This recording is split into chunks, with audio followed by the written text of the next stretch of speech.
You will hear a number of different recordings, and you will have to answer questions on what you hear. Now turn to Section 1. Section 1. You will hear a conversation between a travel agent and a customer who needs to book a hotel for a group visit. First, you have some time to look at questions 1 to 6.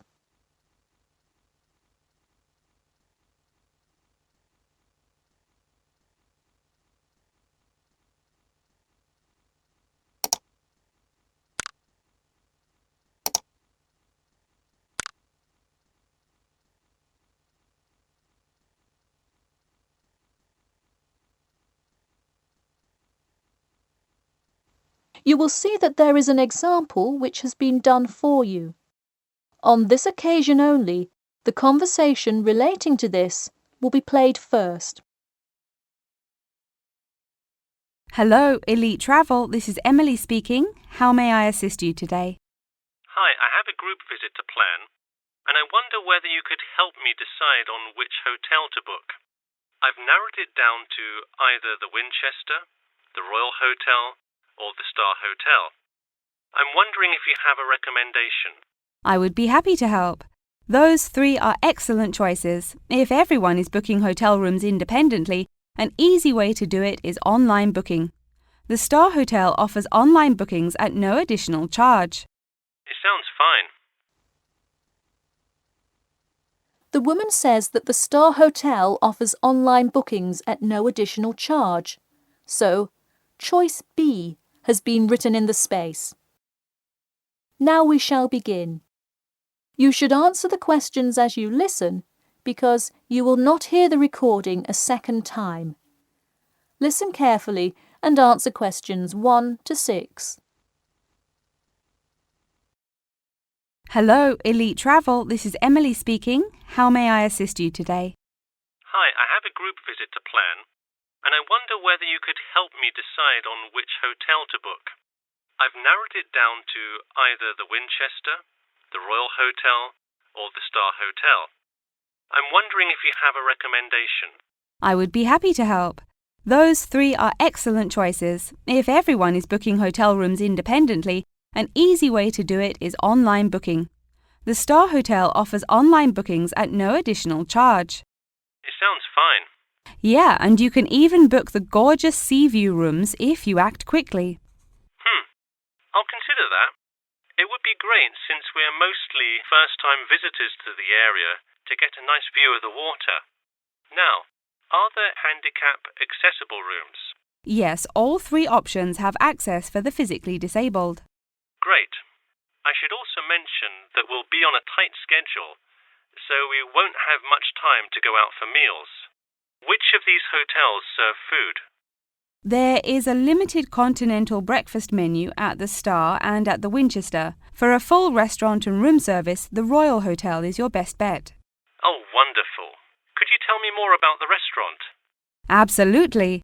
In the morning, there is a gourmet buffet or a la carte item, and after 11 a.m., lunch is served in the dining room. Dinners are in a nice, low-key but high-quality setting in the hotel's private dining room, and Fridays feature the house jazz band. How lovely. Is there a group discount? No, sorry, not at the Royal Hotel. Let me check on the others, though. Could I place you on hold for just a second? Sure, thanks. It looks like there is one at the Winchester. 15% off when you book 8 or more rooms. Really? Sold. We'll book at the Winchester. Wait, is it suitable for children, though? We'll have a few little ones in our group, and it would be great to have a way to keep them occupied. Yes, in fact it has a play place that kids just love, with slides and swings and everything. Definitely a good hotel to bring the kids. Okay, great. Before you hear the rest of the conversation, you have some time to look at questions 7 to 10.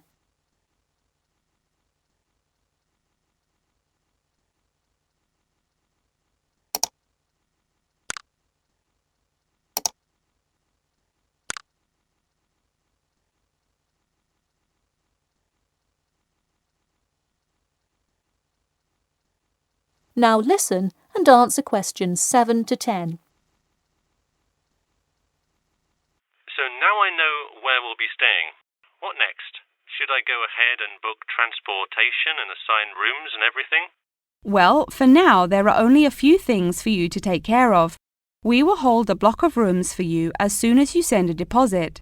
I recommend booking as soon as possible, so you probably want to send the invitations as soon as you know how many rooms to hold.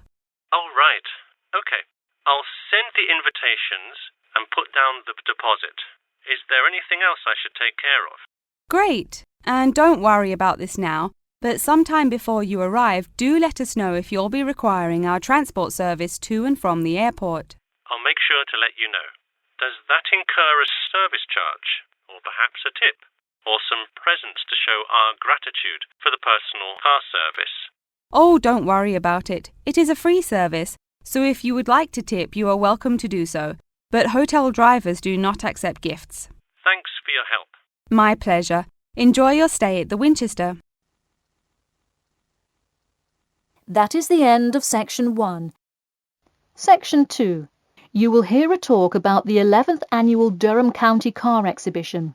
First, you have some time to look at questions 11 to 16.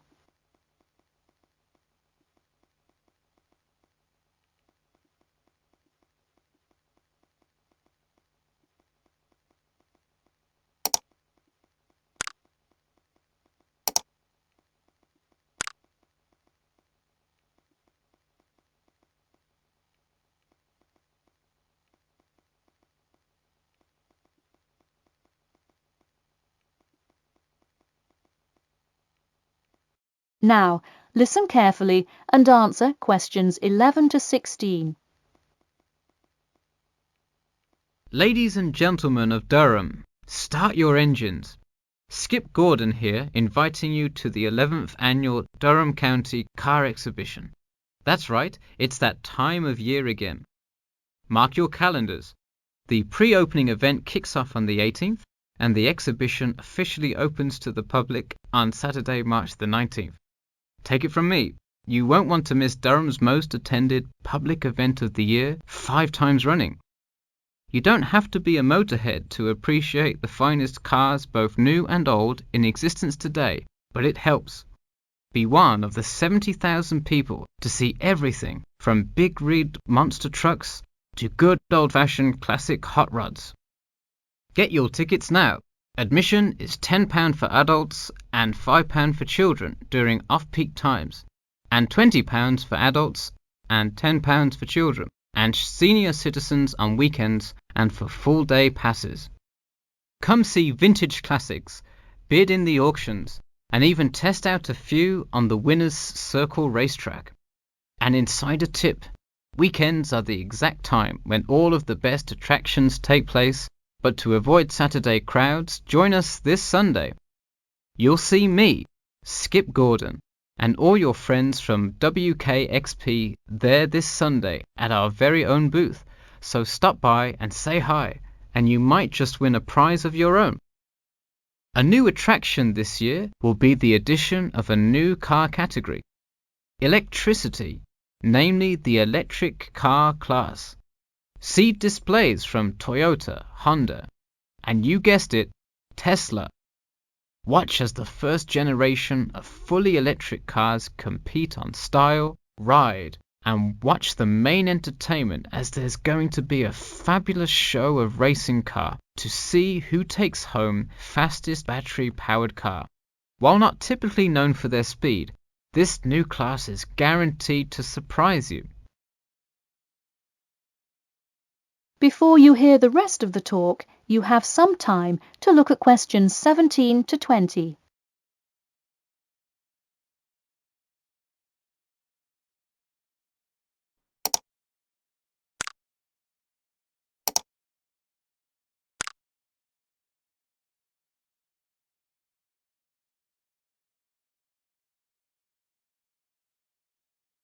Now listen and answer questions 17 to 20. Get tickets before they sell out. Last year's tickets sold out fast, so we upped the attendance this year. That's right, more seats. But don't wait. act now and save. That's right, if you buy your tickets before this Friday, you'll get 2 for the price of 1. That's right, 2 for the price of 1. And don't worry, kids, just like last year, there's something specially for you.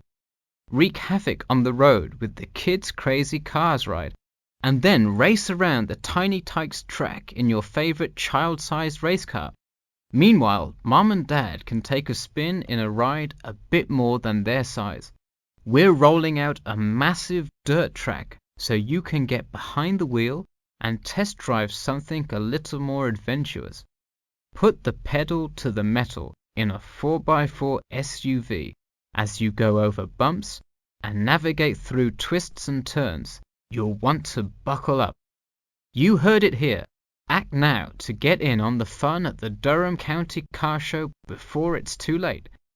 Come for prizes, good prices, and good old-fashioned family fun. We had a lucky draw for a new car last year, but this year our main event is the Monster Truck Rally, where one lucky fan will win a chance to experience the thrill from behind the wheel, well, next to the wheel, as they ride with legendary driver Smash Tate. Feel the speed firsthand and talk to a living legend in a true, once-in-a-lifetime opportunity. For tickets, go online to www.durhamcountycars.com or call 1-888-CAR-SHOW now. We'll see you there, and always remember to buckle up. That is the end of Section 2. Section 3. You will hear a student asking Professor Jameson for advice in choosing courses for next semester. First, you have some time to look at questions 21 to 23.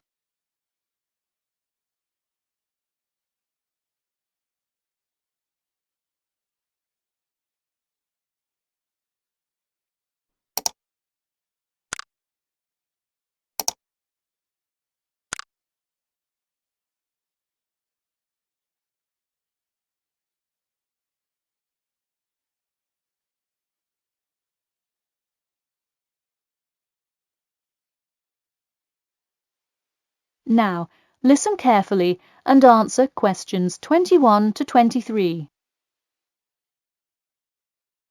Hi, Professor Jameson. I was hoping we could talk this week about choosing courses for next semester. That sounds great. Any idea yet what you'd like to take? Well, I was hoping you could kind of tell me. There are so many to choose from. I don't even know where to start. Sure. Well, first things first. Do you know what you will major in? It's important to take courses that are relevant to your career path. Well, I think I want to major in biology. I want to go to medical school, so it seems like it would make sense. I agree. If you like biology, it's definitely a good idea to focus on that, since so many of the requirements overlap. Okay, so I should take a few biology classes then?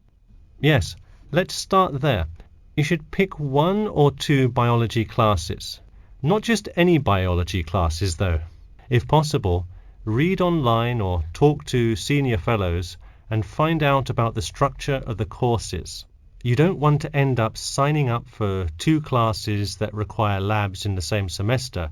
You'll spend so much time in the biology department that you won't see the light of day.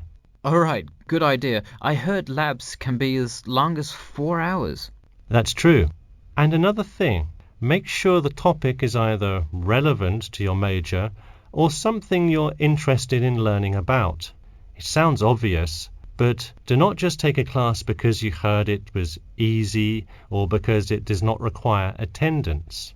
Of course not, though it would be really nice to have at least one class that's a little bit less rigorous than the ones I'm taking this semester. I barely sleep as it is with all this studying.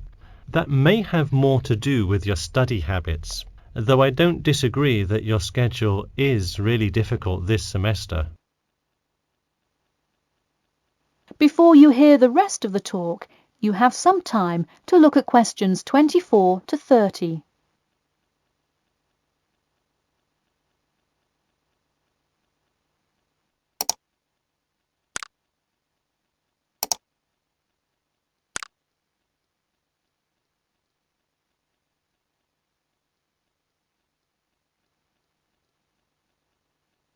Now, listen carefully and answer questions 24 to 30. So, any idea which biology classes you may decide on for next semester? Well, I was thinking of taking human physiology. It sounds relevant and interesting. I think it is an interesting class, but I would recommend against it.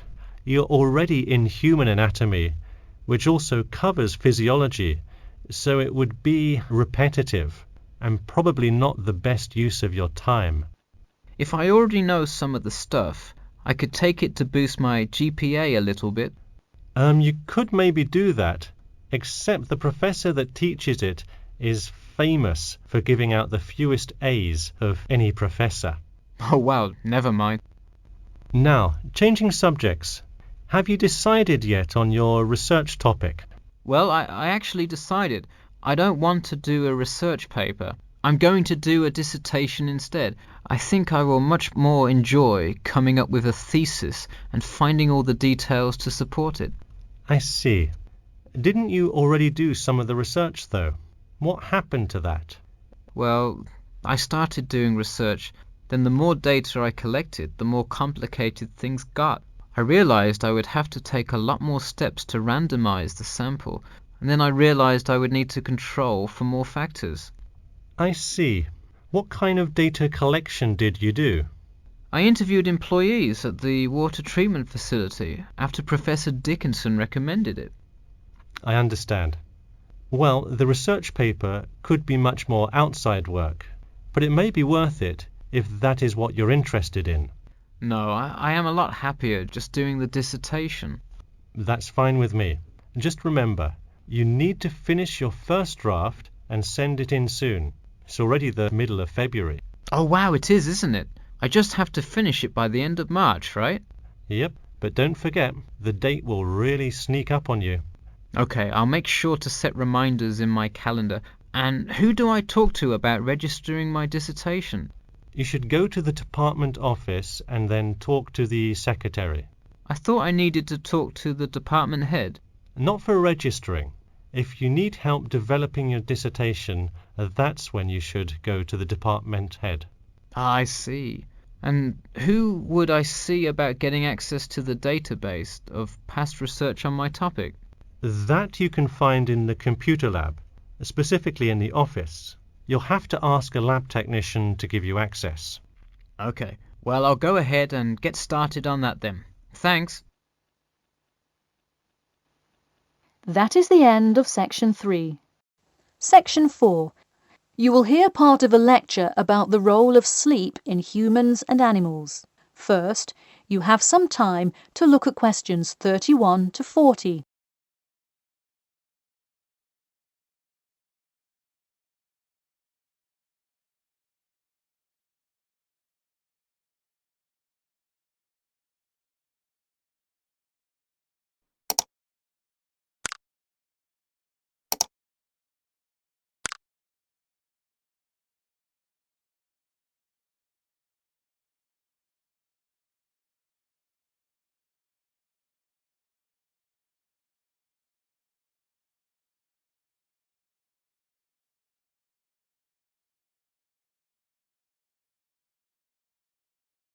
Now, listen carefully and answer questions 31 to 40. Good morning, everyone. In today's lecture, I'm going to talk about the role of sleep in humans and animals. Of all the biological processes in the animal kingdom, sleep is perhaps the most important.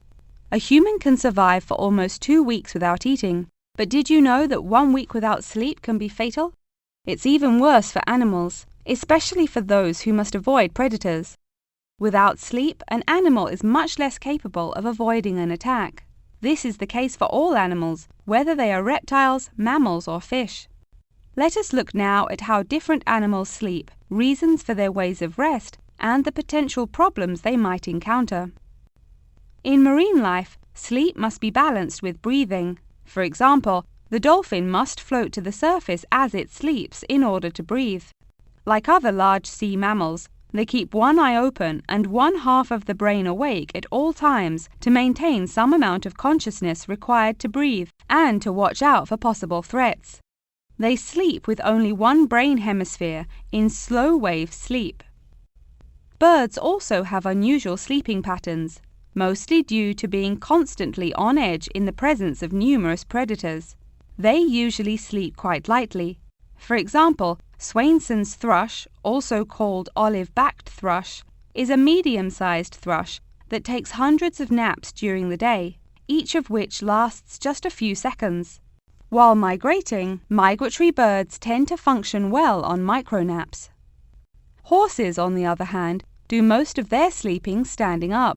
Scientists think that horses developed their habit of sleeping upright as a defense mechanism, a way of protecting themselves against predators, and a standing position keeps a horse in a constant state of readiness to race away if danger should approach.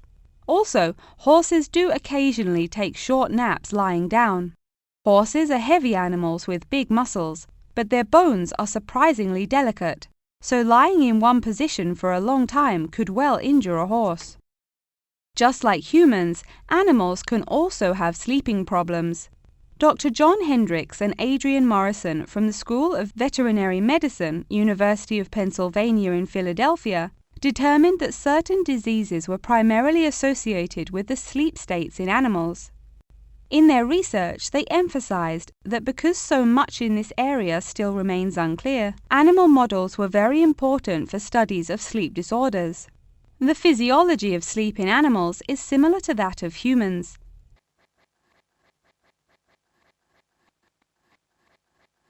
But why do we humans sleep?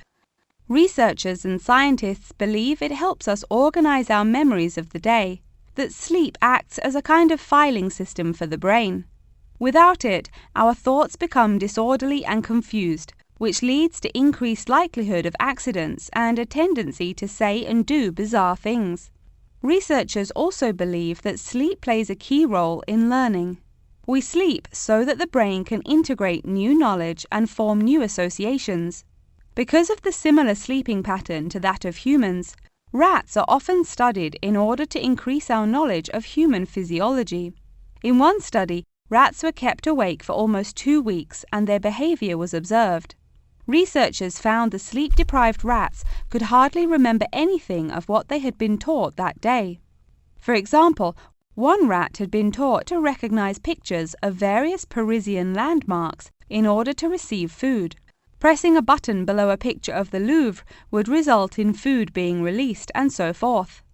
However, when deprived of sleep, they would press buttons seemingly at random. In addition to rats, the fruit fly, a small insect that feeds and breeds on spoiled fruit, also has been used as a model organism, and thousands of scientists around the world work on it. But why was the fruit fly chosen to be studied? It was for practical reasons. The most important one is that the relationship between fly and human genes is so close that the sequences of newly discovered human genes, including genes that show a susceptibility, can often be matched against their fly counterparts. This provides an indication of the function of the human gene and could help in the development of effective drugs to help people with sleeping disorders. Therefore, many scientists today choose to study the genetic structure of the fruit fly, which could make a particularly important contribution to the understanding of developmental processes in humans. In conclusion, sleep is a necessary part of life, not just for humans, but for the entire animal kingdom. Now, I'd be happy to answer any questions you may have. That is the end of section 4.